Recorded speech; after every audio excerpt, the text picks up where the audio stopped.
So hello hi welcome back to my channel, this is ইমি বাজিশু। চলে এলাম একটা নতুন মুভি রিভিউ নিয়ে। এখন যে মুভিটা আমি কথা বলবো, এই মুভিটার নাম হচ্ছে এ ওমেন কল্ড মাদার। আচ্ছা, এই মুভিটা একটা ইন্দোনেশিয়ান মুভি, আর এর জন্য তোমাকে ইংলিশ সাবটাইটেল কিন্তু ব্যবহার করতে হবে না, এটা হিন্দি ডাবতে চলে এসেছে। এই মুভিটা বেসিক্যালি একটা ইন্দোনেশিয়ান মুভি, একটা সাইকোলজিক্যাল হরার মুভি। আচ্ছা, এই মুভিটার যে অরিজিনাল নামটা, ইন্দোনেশিয়ান যে নামটা, সেটা হচ্ছে ডিয়া বুকান ইবু। এবার অল ওভার এই মুভিটা আমার কেমন লাগলো তারই একটা ছেঁড়াকাটা করবো, পোস্টমর্টম করবো। তো চলো রিভিউ করি।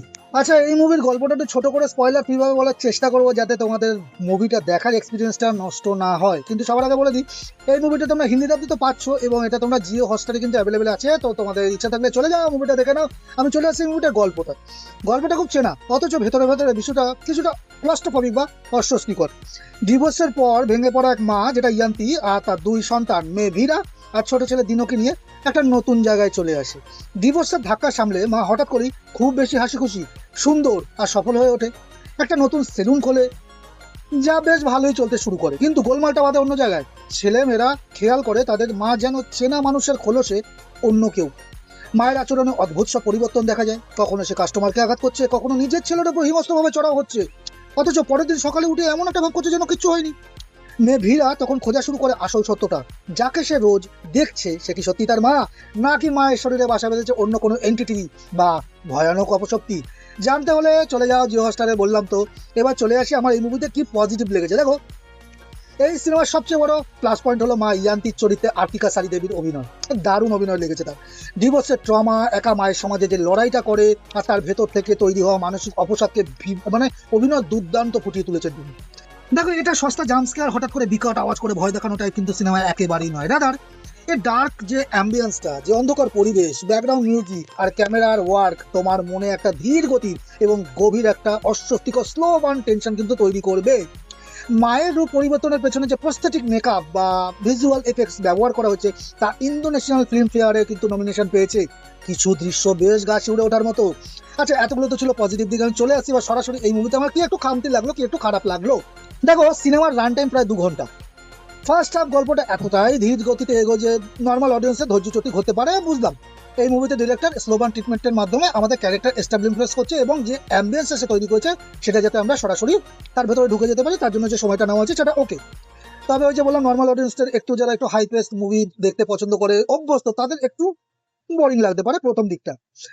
দেখো, হরার এলিমেন্ট বা আসল রহস্য দানা বাঁধতে কিন্তু বেশ খানিকটা সময় নেওয়া হয়েছে। সিনেমাটির মূল আইডিয়া নেওয়া হয়েছিল এক্স টুইটার এর একটা ভাইরাল থ্রেড থেকে।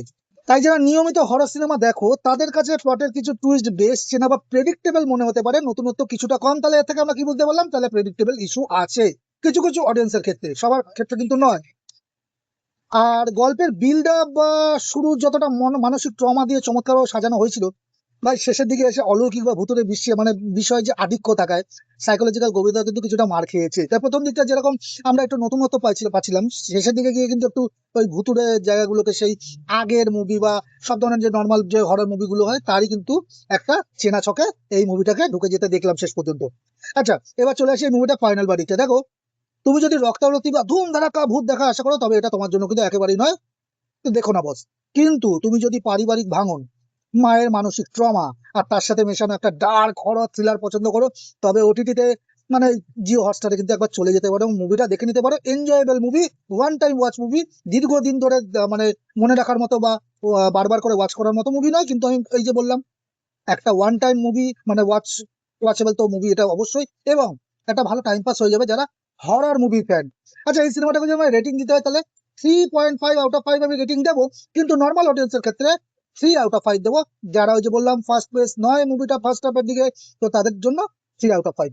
আচ্ছা, এই মুভিটা যদি আমাকে বলো আমি কিসের জন্য দেখে উতরে নিতে পারবো, তো শুধু আর্তিকা শাড়ির দুর্দান্ত অভিনয় এবং সিনেমাটোগ্রাফির জন্য একবার কিন্তু মুভিটা তোমরা দেখে নিতে পারো।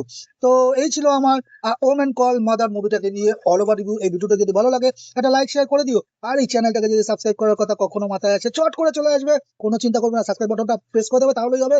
দেখা হচ্ছে একটা নেক্সট ভিডিওতে। ততক্ষণ ভালো থাকো, সুস্থ থাকো, দেখতে থাকো রিভিউ। টাটা।